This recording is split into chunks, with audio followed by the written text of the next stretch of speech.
नमस्कार विद्यार्थी मित्र हो, मी doctor Ranjit Kharade MSc animal nutrition. तर आज आपण गव्हाच्या काड्यांची युरिया ट्रीटमेंट कशी करायची याचं प्रात्यक्षिक बघणार आहोत. तर यासाठी काय काय सामान लागतं, तर युरियाचं पाणी फवारण्यासाठी एक पंप आणि हा 2 kg युरिया आहे आणि हे 20 लिटर पाणी आहे. तर इन जनरली आपण फॉर्म्युला हा आहे की 4 kg युरिया घ्यायचा, 40 लिटर पाण्यामध्ये मिक्स करायचा आणि ते 100 kg स्ट्रॉवर फवारायचा. पण आपण 50 kg स्ट्रॉसाठी प्रात्यक्षिक करून दाखवणार आहोत. म्हणून आपण 2 kg युरिया घेतला आहे, 20 लिटर पाणी घेतलं आहे आणि 50 kg स्ट्रॉ घेतले आहेत.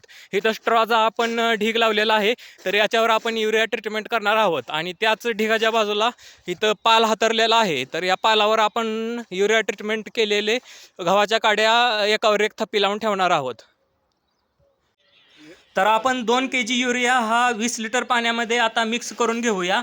तर हा युरिया प्रत्येक शेतकऱ्याच्या घरी अवेलेबल असतो शेतामध्ये टाकायला. तर तोच युरिया वापरून आपण युरिया ट्रीटमेंट करू शकतो. तर आपण पाहू शकता की 20 लिटर पाण्याच्या बकेटमध्ये आपण 2 kg युरिया मिक्स करत आहोत.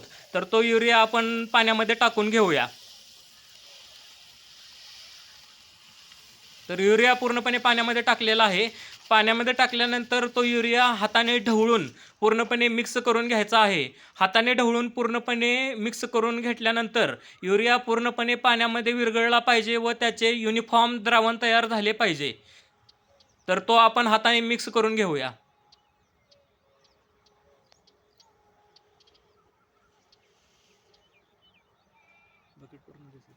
चांगल्या प्रकारे जवळपास 1 ते 2 मिनिटं पाण्यामध्ये मिक्स करून आपल्याला हा युरिया पूर्णपणे पाण्यामध्ये विरघळवायचा आहे. तरच याचा चांगला परिणाम होईल.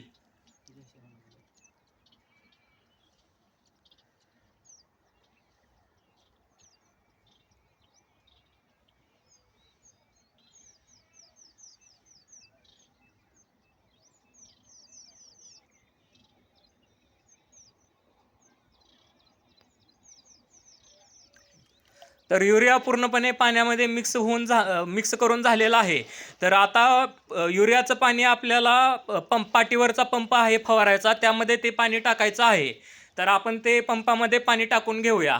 तर अशा प्रकारे आपण 20 लिटर पाणी हे या पंपामध्ये टाकत आहोत. तर पूर्णपणे पंप भरून घ्यायचा आहे.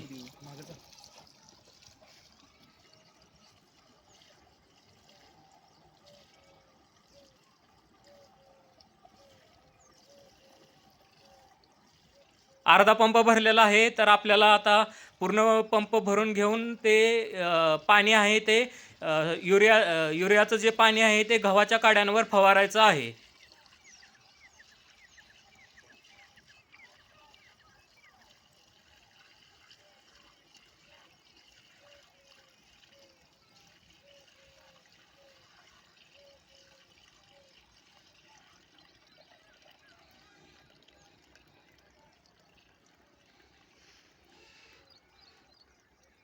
तर पंप पूर्णपणे भरून झालेला आहे. तर पंप पूर्णपणे भरून झाल्यानंतर आपण स्ट्रॉचा म्हणजे गव्हाच्या काड्यांचा पहिला थर पालावर अंथरूया. म्हणजे पहिला थर गव्हाच्या काड्यांचा पालावर आपण टाकत आहोत. तर हा जवळपास 10 kgचा थर आपण पालावर टाकणार आहोत. तर हा युनिफॉर्म थर लावून घ्यायचा आहे. आपण पाहू शकता युनिफॉर्म आपण थर लावून घेत आहोत. तर तो थर आपण युनिफॉर्म लावून घेऊया.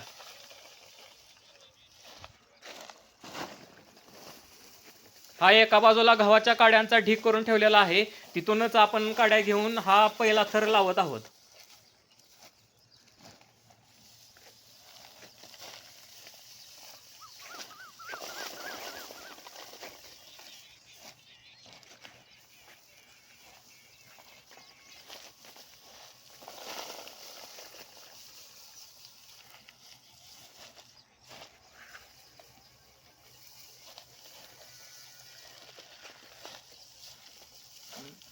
तर पहिला थर लावून झालेला आहे. आता यावर आपल्याला युरियाचं पाणी फवारायचं आहे. तर पाठीवरचा पंप घेऊन तो पंप चालू करून आपण युरियाचं पाणी युनिफॉर्म म्हणजे सर्व सर्व काड्यांवर पाणी पसरलं पाहिजे अशा प्रकारे आपण फवारून घेत आहोत.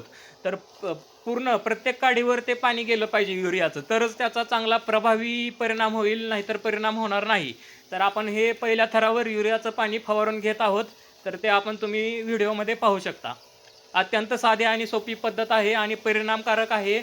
असं केल्याने गव्हाच्या काड्यांमधील प्रथिनांचं प्रमाण वाढतं, पचनक्षमता वाढते आणि ह्या काड्या 21 दिवसानंतर खाऊ घातल्यानंतर गाईचं दूध देण्याचं प्रमाण वाढतं, फॅट आणि एस-एन-एफ पण वाढते आणि या काड्यांमधील ऊर्जा पण वाढते, टोटल डायजेस्टिबल न्यूट्रियंट. तर आपण फवारून घेत आहोत पहिल्या थरावर युरियाचं पाणी फवारून घेत आहोत. तर पाठीवरचा पंप प्रत्येक शेतकऱ्याच्या घरी अवेलेबल असतो शेतामध्ये फवारणी करण्यासाठी. तर तोच पंप आपण युरिया ट्रीटमेंट करण्यासाठी, युरियाचं पाणी काड्यांवर फवारण्यासाठी वापरू शकतो.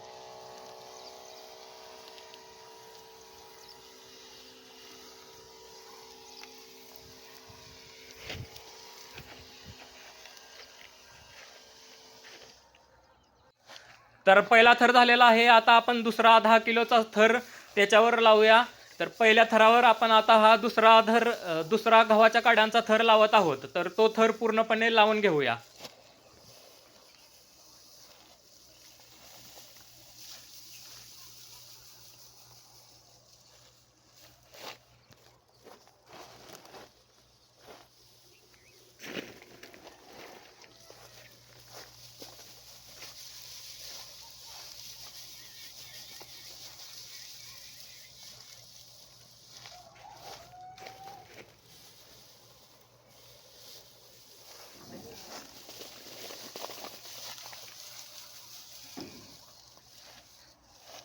तर दुसरा गव्हाच्या काड्यांचा थर आपण लावून घेत आहोत.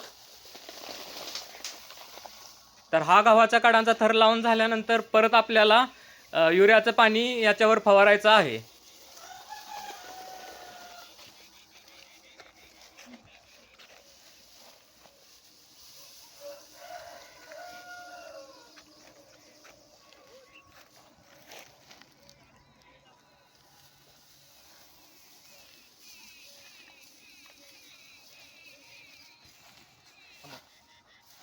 तर दुसरा थर लावून झाल्यानंतर आपण युरियाचं पाणी पाठीवरच्या पंपाद्वारे याच्यावर फवारून घेत आहोत. तर परत युनिफॉर्म पाणी फवारलं गेलं पाहिजे, म्हणजे जवळपास सगळ्या काड्यांवर एकसारखं पाणी फवारलं गेलं पाहिजे, तरच त्याचा चांगला परिणाम होतो. तर आपण ते एकसारखं पाणी फवारून घेऊया.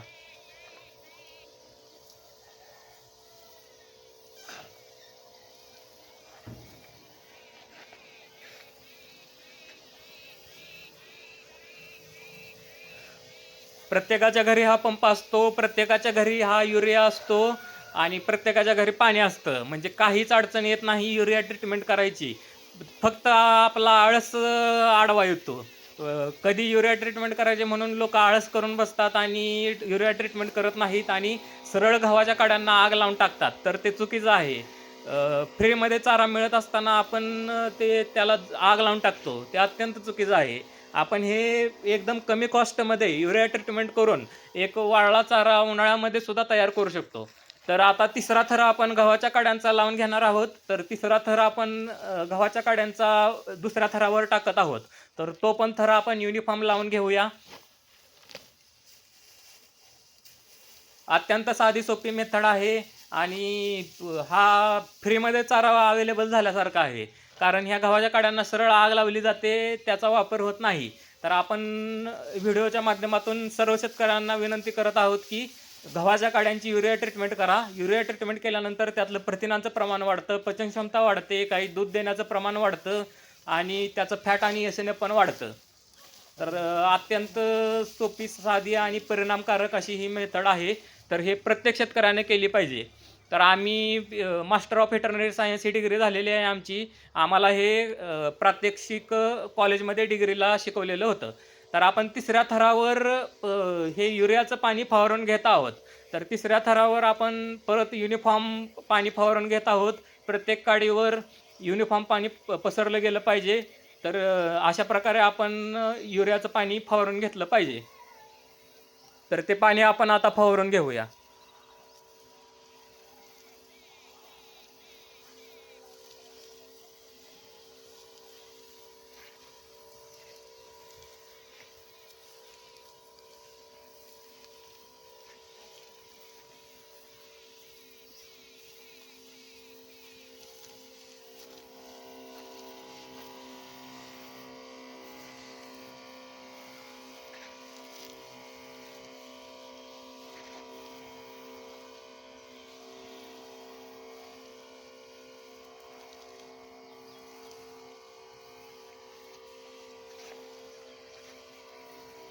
तर तिसऱ्या थरावर युरियाचं पाणी फवारून झालेलं आहे.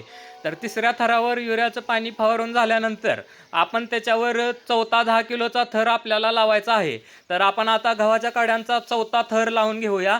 हा 10 किलोचा चौथा थर आपण तिसऱ्या थरावर लावून घेणार आहोत. तर तो थर पण युनिफॉर्म वर आपण टाकला पाहिजे. तर आपण तो युनिफॉर्म वर पसरून घेऊया गव्हाच्या काड्या.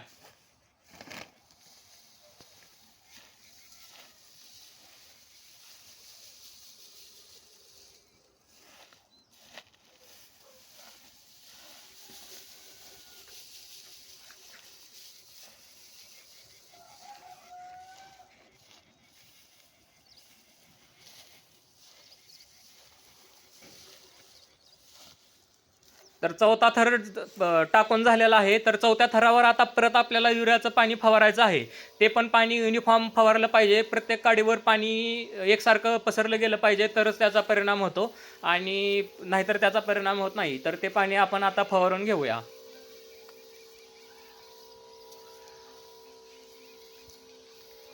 तर असे एकावर एक थर लावत त्याच्यावर आपल्याला युरियाचं पाणी फवारायचं आहे आणि सगळे थर लावून झाल्यानंतर पालामध्ये ते आपल्याला 21 दिवसासाठी झाकून ठेवायचं आहे.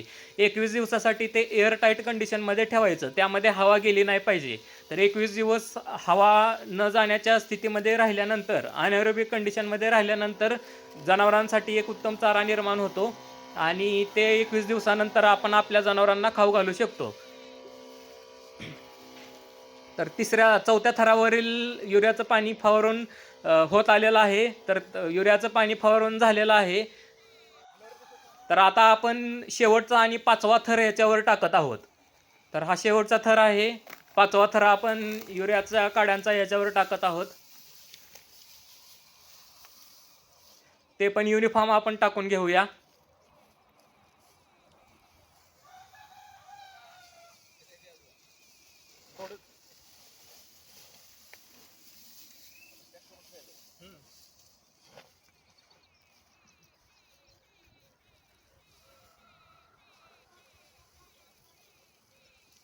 तर आपण युनिफॉर्म म्हणजे एकसारखं आपण गव्हाच्या काड्या पसरून घेत आहोत, जेणेकरून नंतर युरियाचं पाणी फवारताना सगळ्या काड्यांवर एकसारखं पाणी फवारलं गेलं पाहिजे.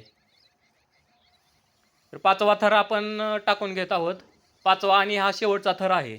याच्यानंतर आपण झाकून ठेवणार आहोत एअरटाईट कंडिशनमध्ये.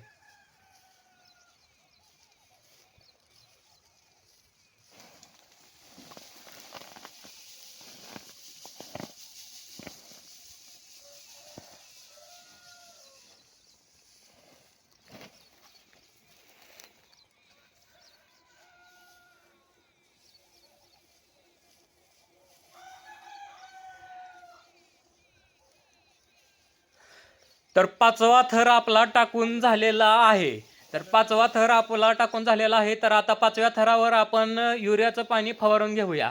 हे पण युरियाचं पाणी युनिफॉर्म मिक्स झालं पाहिजे, म्हणजे युनिफॉर्म पसरलं गेलं पाहिजे. प्रत्येक काडीवर एकसारखं पाणी फवारलं गेलं पाहिजे. तर ते आपण पाणी शेवटच्या थरावर फवारून घेऊया. हे शेवटच्या थरावर फवारून झाल्यानंतर आपण पालामध्ये ते झाकून ठेवणार आहोत 21 दिवसासाठी. एअरटाईट कंडिशनमध्ये झाकून ठेवलं पाहिजे, त्यामध्ये हवा आत शिरता कामा नये. अशा प्रकारे आपण झाकून ठेवणार आहोत. तर 5व्या थरावर आपण युरियाचं पाणी फवारून घेत आहोत.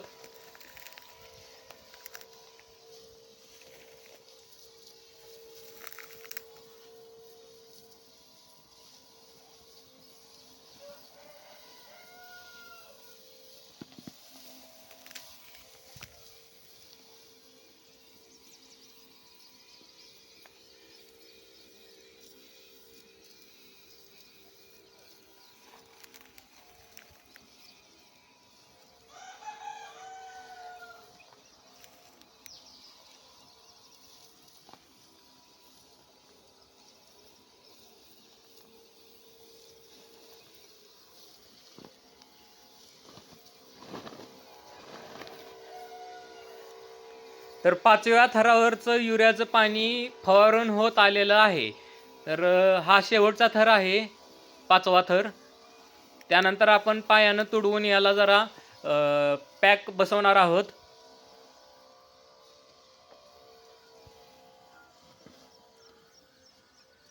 तर 5व्या थरावरचं पाणी फवारून झालेलं आहे. आता आपण पायाने याला तुडवून पॅक बसवूया, म्हणजे एकावर एक थर आहे तो टाईट बसला पाहिजे, म्हणून आपण याला पायानं थोडं तुडवून घेत आहोत. तर अशा प्रकारे आपण पायानं चप्पल काढून तुडवून घेतलं पाहिजे. हे अजिबात पायाला टोचत नाही, एकदम मऊ मऊ असतंय.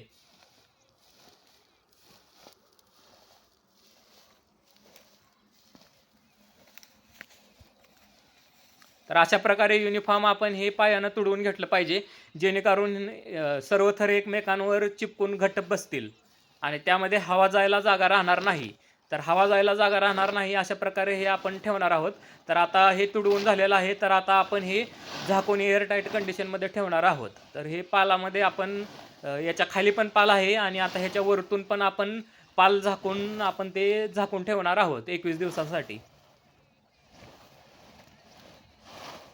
तर पालाने झाकून घेतल्यानंतर बाजूने आपण दगड ठेवायचे आहे, जेणेकरून ते टाईट बसेल आणि त्यामध्ये हवा जाणार नाही. आणि एअरटाईट कंडिशनमध्ये, अनएरोबिक कंडिशनमध्ये 21 दिवसासाठी राहिल्यानंतर एक उत्तम प्रकारचा चारा जनावरांसाठी तयार होतो. तर आपण हे झाकून घेत आहोत.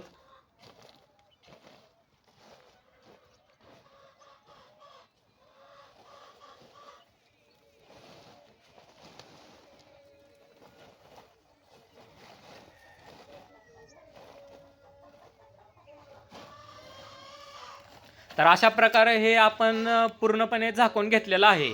झाकून घेतल्यानंतर बाजूंनी वजनाची लाकडे किंवा दगडे ठेवले तरी गोल चालतील, कारण त्यामुळे एअरटाईट कंडिशन राहील आणि हवा आली तरी ते पाल उडून जाणार नाही. तर अशा प्रकारे आपण हे एअरटाईट कंडिशनमध्ये ठेवणार आहोत. तर याच्यावर थोडीफार दगडं ठेवणार आहोत, आपण बाजूने पण दगडं ठेवणार आहोत. एखादे दुसरे लाकडाचे ओंडके असतील तर ते पण आपण याच्या बाजूने आणि याच्यावर ठेवणार आहोत, जेणेकरून एअरटाईट कंडिशन राहील आणि हवा त्यामध्ये आतमध्ये शिरणार नाही. आणि मोठी जर हवा किंवा वादळ आलं तरी ते पाल उडून जाणार नाही. अशा प्रकारे आपण काळजी घेणार आहोत. तर हे 21 दिवसासाठी असंच झाकून ठेवायचं. मग यामध्ये 21 दिवस ठेवल्यानंतर 21 दिवसानंतर जेव्हा आपण हे ओपन करू तेव्हा जनावरांसाठी उत्कृष्ट चारा तयार झालेला असेल.